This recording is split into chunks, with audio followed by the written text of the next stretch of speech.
अहोई आठे की कथा। एक समय की बात है, एक स्त्री के 7 पुत्र थे। वह कार्तिक के महीने में दीपावली से पहले अपने मकान की लिपाई पुताई करने के लिए मिट्टी लाने जंगल में गई। वह एक जंगल से मिट्टी खोदने लगी। वहाँ सेंध की मांद थी। अचानक उसके हाथ से कुदाली सिंह के बच्चे को लग गई और वह मर गया। यह देखकर स्त्री को दया आई, पर हो क्या सकता था। वह दुखी होती हुई मिट्टी ले आई।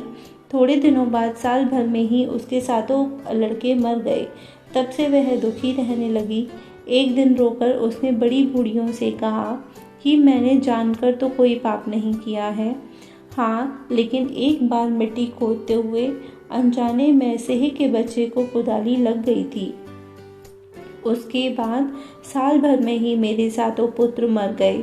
उन स्त्रियों ने कहा कि तुमने ये बात 4 कान में डालकर जो पश्चाताप किया है, इससे तुम्हारा आधा पाप धुल गया। अब तुम उसी अष्टमी भगवती के पास सिंह और सिंह के बच्चों के चित्र बनाकर उसकी पूजा किया करो।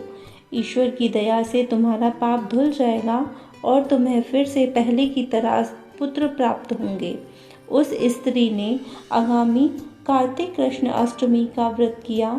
तब से लगातार उसी भांति व्रत और पूजन करती रही।